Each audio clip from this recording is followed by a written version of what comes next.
오늘 사순절 네 번째 주일 사도행전 3장 1절로 10절 말씀, 이 말씀을 본문으로 하여 고개 들어 우리를 보라, 고개 들어 우리를 보라 하는 제목으로 하나님의 말씀을 함께 나누려고 합니다. 오늘 본문 1절을 보면 이 베드로와 요한이 성전에 올라가고 있는 장면이 나오고 있습니다. 제9시 기도 시간이라고 하는 시간이 있습니다. 언제냐? 제9시 기도 시간이었습니다. 현대적으로 말하면 오후 3시죠. 오후 3시에 기도하러 성전으로 들어가고 있었습니다. 정해진 시간에 기도하고 있다는 것을 우리는 이 본문을 통해서 알 수 있습니다. 시간을 정하여 놓고 기도하기 위하여 성전으로 올라가고 있었는데 나면서부터 못 걷게 된 사람이 있었습니다. 태어나면서부터 걷지 못하는 그런 사람을 사람들이 메고 왔습니다. 사람들이 이 사람을 메고 온 것은 성전에 들어가는 사람들에게 구걸하기 위함이었습니다. 이 사람은 오늘 처음 나온 게 아니고 날마다 성전 미문이라고 하는 문에 있는 사람이었습니다. 미문은 아름다운 문입니다. 문이 아마도 보기에 좋았던 것 같습니다. 그래서 미문이라고 하는 이름이 붙었습니다. 그 미문이라고 하는 문에 나면서부터 걷지 못하는 그런 사람, 장애가 있는 사람이 거기에 앉아서 구걸을 하고 있었습니다. 다른 사람으로부터 도움을 받지 못하면 살아가기 힘든 사람이었습니다. 사회적 약자였고 돌봄이 필요한 사람이었습니다. 사람들이 바라볼 때도 그랬습니다. 심지어 어떤 사람이 장애가 있거나 질병이 있거나 하면 그것이 그 사람의 죄 때문인지 그 부모의 죄 때문인지 주님께 묻는 사람들도 있었습니다. 주님께서 길 가실 때에 나면서부터 앞을 볼 수 없는 시각장애인을 보고 그 제자들이 주님께 묻습니다. 주님, 저 사람이 저렇게 태어난 것은 그의 죄 때문입니까? 아니면 그 부모의 죄 때문입니까?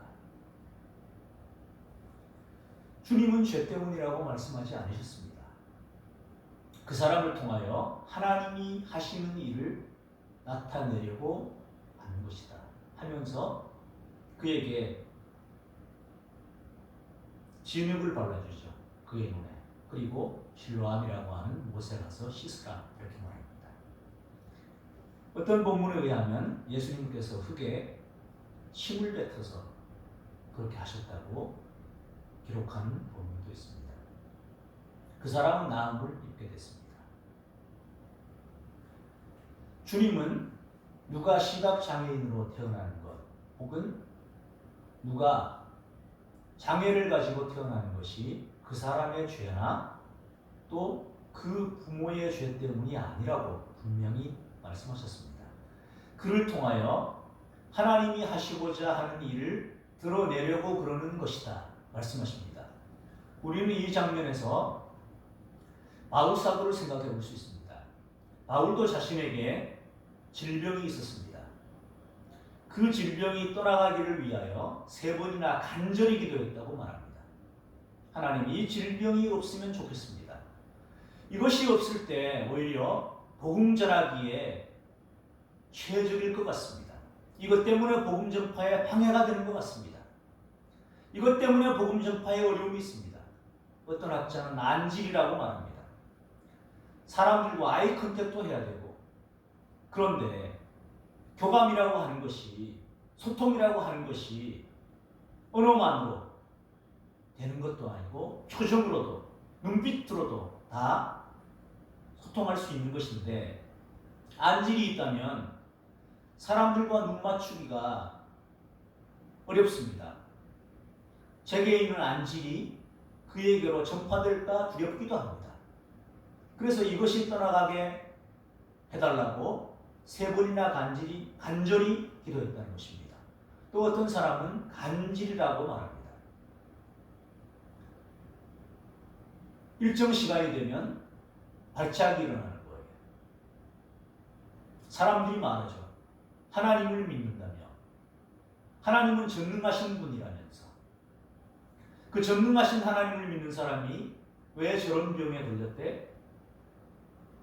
저런 사람이 전하는 말을 우리가 들어야 된다고, 그리고 믿으라고 유익이 되지 않는 것 같았습니다.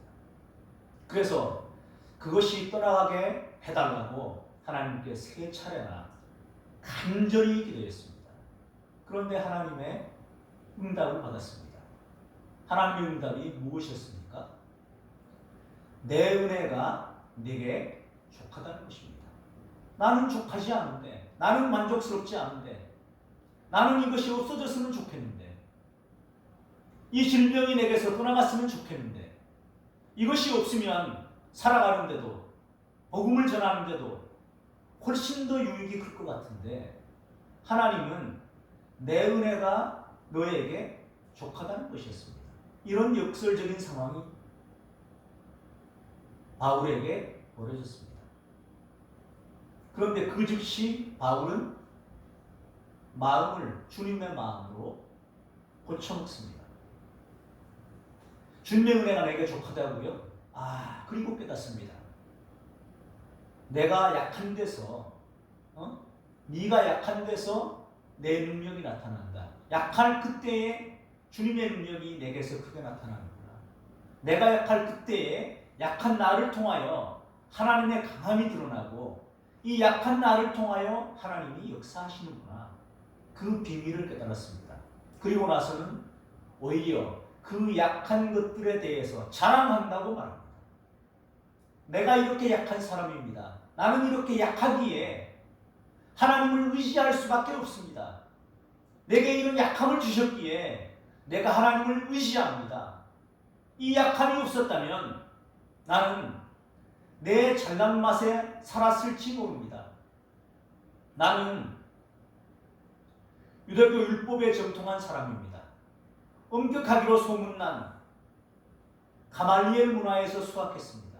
제 스승이 가말리엘입니다. 아시죠? 그리고 저는 헬라 사람입니다. 로마 시민권을 갖고 있습니다. 날 때부터 헬라 말도 잘합니다. 철학에 정통합니다. 누구를 만나든 대화할 수 있습니다. 어디 가도 엘리트란 소리 듣습니다. 그리고 유대인 중에 유대인입니다. 베냐민 지파입니다. 자랑할 것이 많았습니다. 그런데 하나님은 바울에게 질병을 허락하셨고, 그 질병이 오히려 하나님의 살아계심을 크게 드러내는 도구가 되게 하셨습니다. 하나님의 이 역설적인 신비를 깨닫는 사람이 복된 사람입니다. 이사야 53장은 말합니다. 예수님의 용모에 대해서. 제가 한번 찾아서 읽어드리겠습니다. 이사야 53장 2절 이하입니다. 그는 주 앞에서 자라나기를 연한 순 같고 마른 땅에서 나온 뿌리 같아서 고운 모양도 없고 풍채도 없은즉 우리가 보기에 흠모할 만한 아름다운 것이 없도다. 연한 순 같았어요. 언제 죽을지 모르겠다는 거예요. 저렇게 해서 사람이 과연 살 수가 있는가? 저 사람은 오래 살기는 틀린 것 같은데 그런 느낌을 주죠. 마른 땅에서 나온 뿌리 같아서 그 땅도 말랐어요. 그 부모들도 별로 가정적으로도 부유한 것도 아니고 고운 모양도 없어요. 어디 이뻐 보이는 구석도 없어요. 그리고 풍채도 없어요. 당연히 너무 말라서 과연 성령이나 될 수 있을까? 이런 느낌이 드니까 풍채도 없고 우리가 보기에 흠모할 만한 아름다운 것이 없었습니다. 또 멸시를 받았습니다. 사람들에게 버림받았습니다. 존중받지도 못했습니다. 간고를 많이 겪었습니다. 엄청난 고통도 굉장히 많이 겪었습니다. 질병과 고통을 아는 사람입니다. 마치 사람들이 그에게서 얼굴을 가리는 것 같이. 누구를 보고 얼굴을 가렸습니까? 나병 환자들 보고 얼굴을 가렸습니다. 사람들이 쳐다보려고 하지도 않았습니다. 외면했습니다. 외면당했습니다. 멸시를 당했습니다. 우리도 그를 귀히 여기지 않았습니다. 누구로부터도 존중받지 못했습니다. 귀히 여김을 받지 못했습니다. 그런 분이 우리 예수님입니다. 사람들의 아픔을 알고 질고를 압니다. 간고를 본인이 많이 겪었기에 다른 사람의 아픔을 압니다. 주님이 환자들에게 나아갈 때 예수님은 몸으로 그 사람의 아픔을 체휼하신 것 같습니다. 그래서 그 마음을 가지고 나아갔습니다. 아픈 마음을 가지고 나아갔습니다. 소자야, 네 죄 사함을 받았느니라. 어떤 사람에게는 그렇게 말씀하셨고, 어떤 사람에게는 네 손을 내밀라 했을 때, 내밀었을 때 그 손이, 말랐던 손이 힘을 얻고 펴지게 됐습니다. 어떤 사람의 죽은 생명도 살렸습니다. 죽은 것이 아니라 잔다 하셨습니다. 그는 우리의 아픔을 아는 분이었습니다. 동정하지 못할 이가 아닙니다. 죄는 없으시되 죄인된 아픔과 질병으로 인한 아픔을 다 아시는 분이었습니다. 그분이 우리가 믿는 예수님입니다.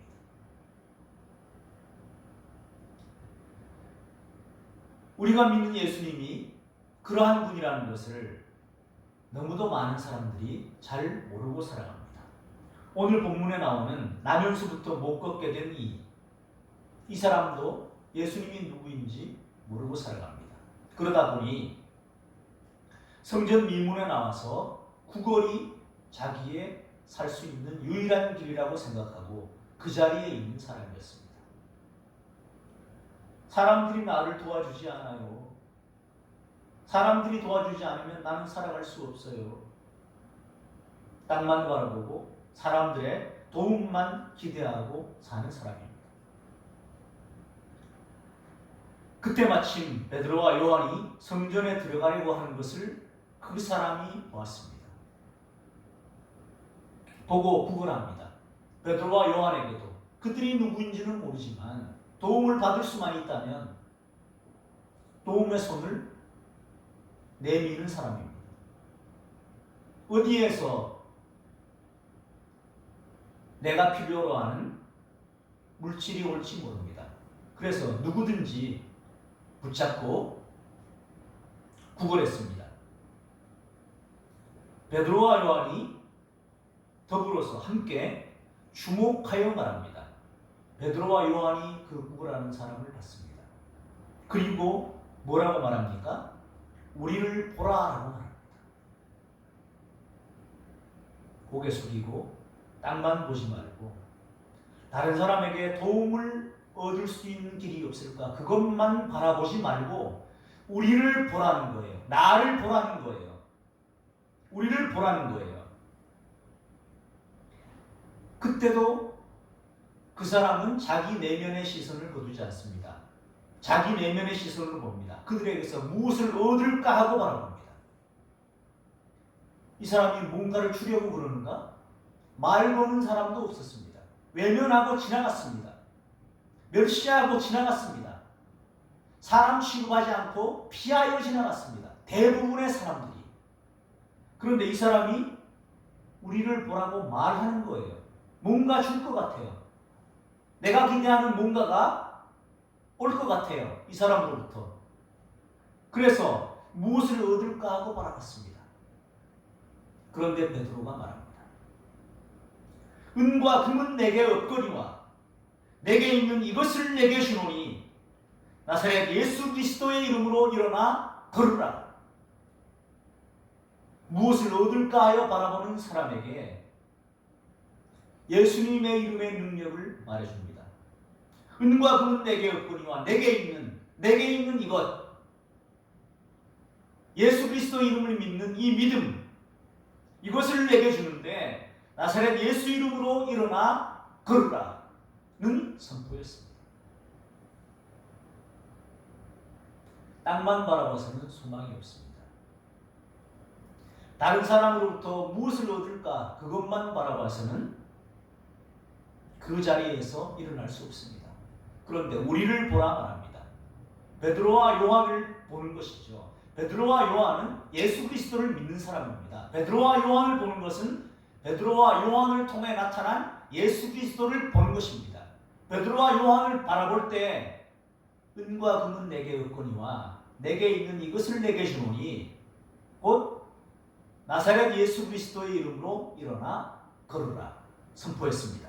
그리고 오른손을 잡아 일으켰습니다. 발과 발목이 힘을 얻었습니다. 뛰어서서 걸으면서 그들과 함께 성전으로 들어가면서 걷기도 하며 뛰기도 했습니다. 처음으로, 태어나서 처음으로 걷기도 하고 뛰기도 했습니다. 뛰기도 하고 걷기도 했습니다. 너무나 영광스러운 장면이고 걷게 된 이 사람의 기쁨이 표현되고 있습니다. 걷기도 하고 뛰기도 했습니다. 그리고 하나님을 찬송합니다. 어찌 이런 일이 나를 일어나게 하신 하나님을 찬양하라. 이 사람이 걷게 된 것은 우리를 보라 말한 베드로와 요한의 말을 들었기 때문입니다. 베드로와 요한을 바라봤기 때문입니다. 온전한 시선은 아니었어요. 무엇을 얻을까 바라봤습니다. 은과 금은 아니었습니다. 이 땅의 물질은 아니었습니다. 그것을 넘어서는 것이었습니다. 예수 그리스도를 보게 됐습니다. 베드로와 요한을 통하여 예수 그리스도를 보게 된 것입니다. 민수기 1장 1절로부터 4절을 보면 이런 말씀들이 기록되어 있습니다. 이스라엘 자손이 애굽 땅에서 나온 후 출애굽을 했습니다. 민수기 1장입니다. 이스라엘 자손이 애굽 땅에서 나온 후에 둘째 해가 됐습니다. 그리고 둘째 달 첫째 날이 됐습니다. 그 출애굽한 지 2년 2월 첫째 날입니다. 시내 광야 회막에서 회막은 세워져 있었습니다. 하나님의 말씀을 따라서 성막이 세워져 있었습니다. 그 시내 광야 회막에서 하나님께서 모세에게 말씀하십니다. 너희는 이스라엘 자손의 모든 회중 각 남자의 수를 그들의 종족과 조상의 가문을 따라 그 명수대로 계수할지니. 계수, 숫자를 세라는 거죠. 여기에서 민수기라고 하는 말이 나왔죠. 백성의 수를 센다. 영어로는 number 이렇게 기록하고 있습니다만은 원문을 보면 베미드바르라고 해서 광야에서라는 뜻이에요. 광야에서. 광야 훈련이라고 할 수 있는데 대상은 누구냐 하면 3절에 보시면 20세 이상으로 싸움에 나갈 만한 모든 자, 그 모든 자를 너와 아론은 그 진영별로 계수를 하되 각 지파의 각 조상의 가문에 우두머리 한 사람씩을 너희와 함께 하게 하라 해서 각 지파의 우두머리 한 명들과 함께 계수를 합니다. 여기에서 계수하다라는 말에 집중해 보려고 합니다. 이 계수는요, 숫자를 세기 위해서 고개를 들라는 의미가 있습니다. 이 시기가 언제였냐면 애굽 땅에서 나온 후 둘째 해 둘째 달 초하루라고 거기에 분명히 그렇게 말하고 있습니다. 이들이 이집트 땅에 있을 때 무엇을 했습니까? 노역에 시달렸죠. 국고성 비돔과 람셋을 지어야 했습니다. 하는 일은 구체적으로 무엇이었습니까? 흙 이기는 일, 벽돌 굽기, 농사의 여러 가지 일이었습니다. 그것이 엄중했습니다. 그 노역이 엄청나게 무거웠습니다. 하늘을 향해 탄식할 만큼 그들이 그렇게 노역을 고되게 시킨 것은 그 노역에 시달려 죽이기 위한 것도 있고 그 노역으로 집에 들어가자마자 쓰러져서 자고 더 이상 그 숫자가 늘어나는 것을 방관만 하고 있을 수가 없었기 때문입니다. 애국에 위협이 된다고 생각을 했기 때문입니다. 그런 사람들이었습니다. 종살이 하던 사람들입니다. 그런데 나중에 보면 집도 주지 않는 거예요. 집도 주지 않고 숫자는 동일하게 바치라고 했습니다. 수량을 맞추지 못했습니다. 매질을 당합니다. 일제치하에 징용에 끌려갔던 사람들을 생각해 봅니다. 탄광에 갇혀서 16시간 이상 일했던 사람들이 있습니다. 그 막장에서 하루 한 끼 영양식도 아니었습니다. 그런 것들을 주면서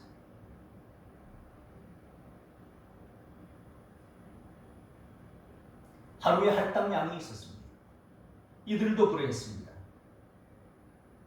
오늘날에도 직장 생활하시는 분, 직장에서 힘든 사람들이 있습니다.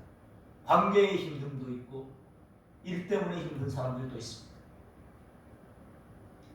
이 인간의 문제입니다.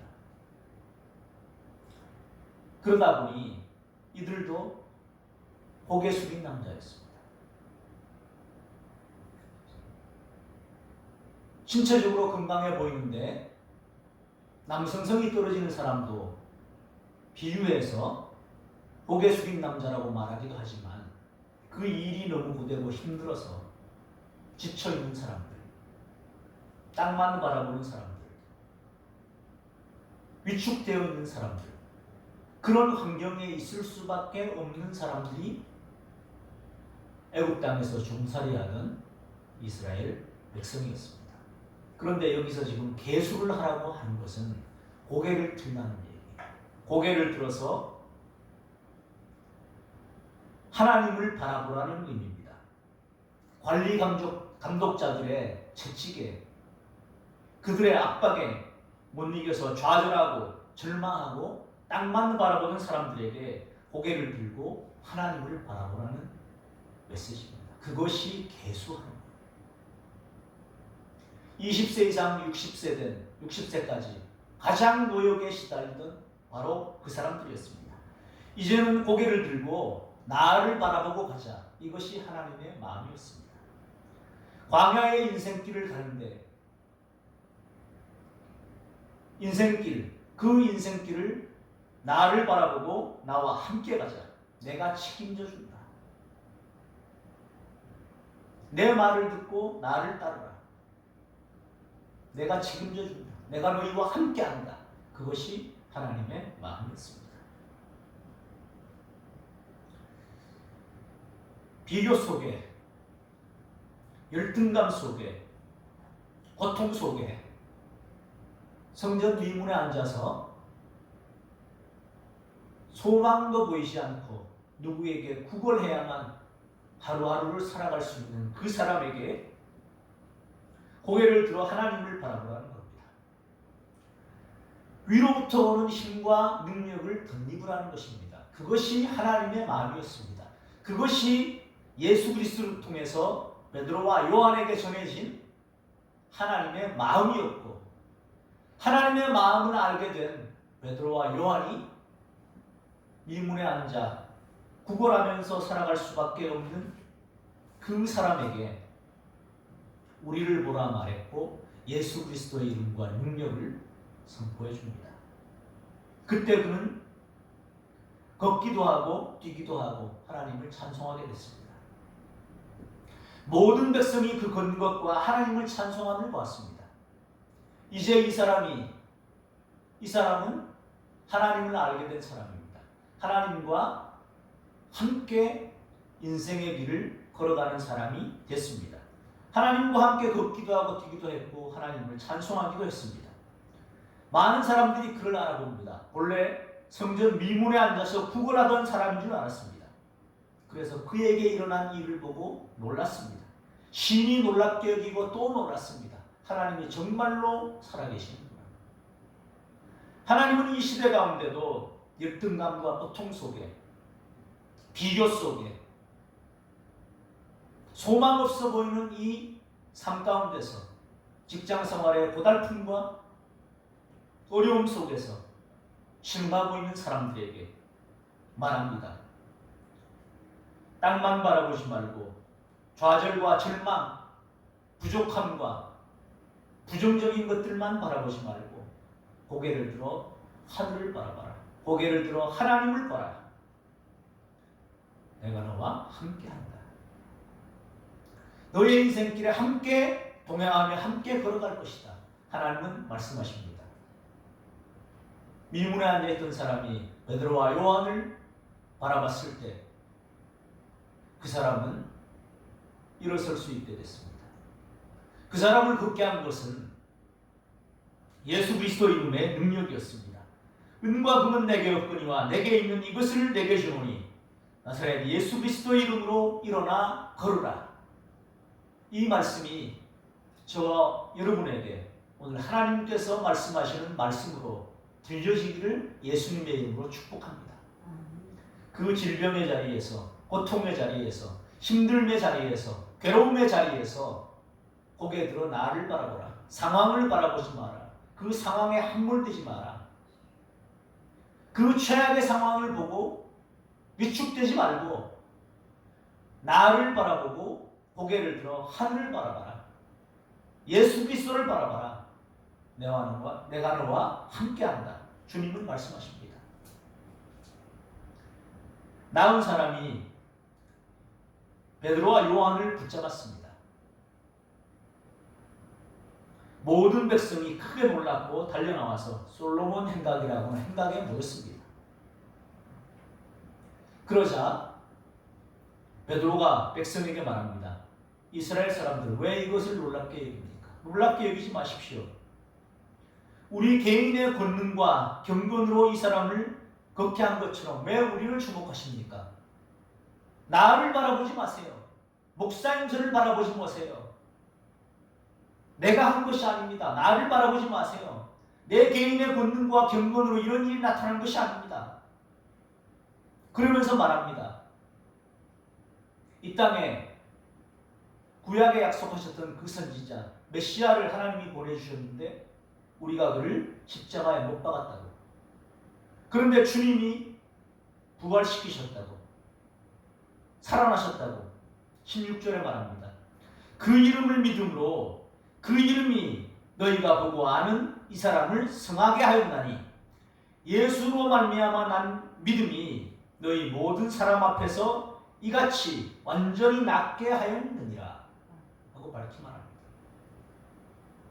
예수로 말미암아 난 믿음, 예수로 말미암아 난 믿음. 우리를 보라 했고 베드로와 요한을 봤지만 베드로와 요한 속에 있는 예수님을 알게 해줬습니다. 우리를 보라. 베드로와 요한을 바라보는 이에게 베드로와 요한 안에 있는 나사렛 예수를 전해 주었습니다. 선포해 주었습니다. 그래서 그가 예수로 말미암아 믿음을 갖게 됐습니다.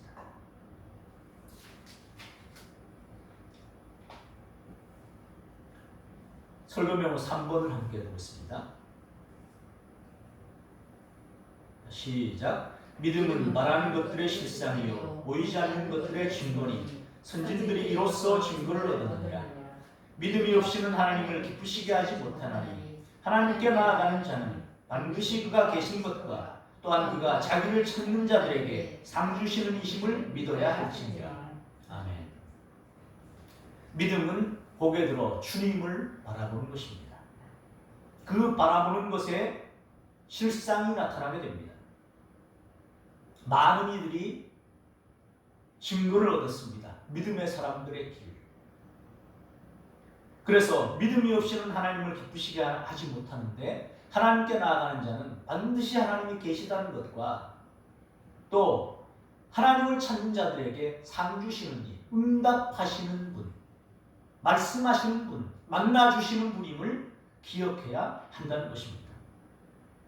그런 예수님께서, 그런 하나님께서 요한복음에 말씀하십니다.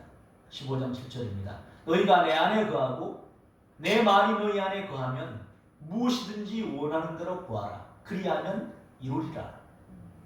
요한복음 16장 24절도 말씀하십니다. 지금까지는 너희가 내 이름으로 아무것도 구하지 아니하였으나 구하라. 그리하면 받으리니 너희 기쁨이 충만하리라. 전제가 있죠. 너희가 내 안에 거하고 내 말이 너희 안에 거하면, 말씀 안에 거하면, 너희가 말씀 안에 거하고 말씀이 육신이 되어 오신 예수님 안에 너희가 거하고 또 내 말이 너희 안에 거하면, 내 말을 믿는 믿음이 너희 안에 있으면 무엇이든지 원하는 대로 구하라. 그리하면 이루리라. 우리 안에 예수님이 말씀으로 살아계시고 그 말씀을 믿는 믿음이 우리에게 있다면 우리는 기도할 때에도 말씀을 붙잡고 하게 될 것입니다.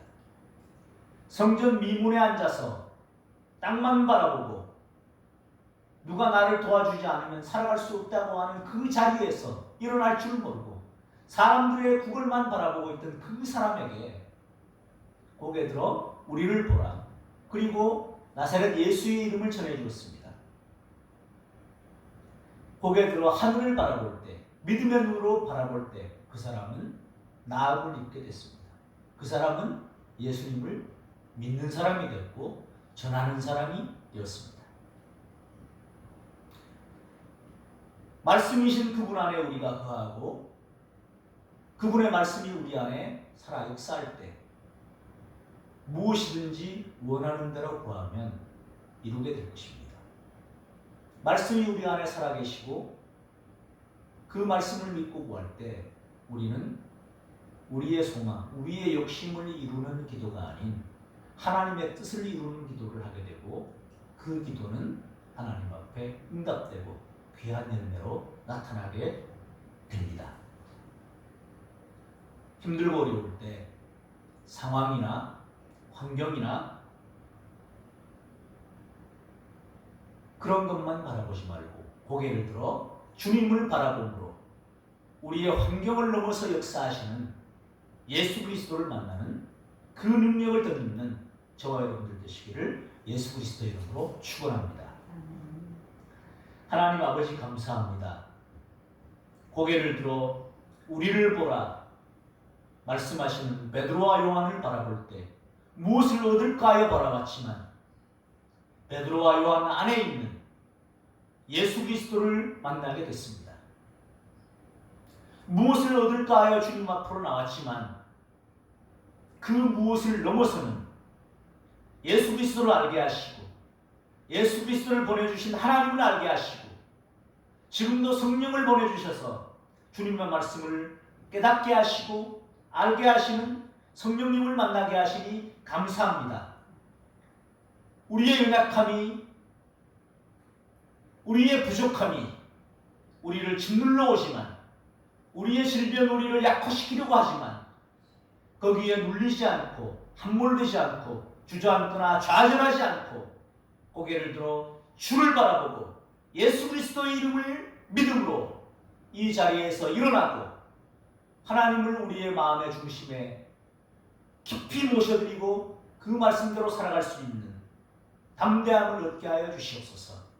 그리고 말씀에 약속하신 그 능력이 오늘 이 성전 미문에 앉아있던 이에게 나타났던 그 하나님의 능력이 오늘 우리의 삶의 현장에도 능력으로 역사되게 하여 주시옵소서. 감사드리며 우리 구주 예수 그리스도 이름으로 간절히 기도드리옵나이다. 아멘. 찬송가 251장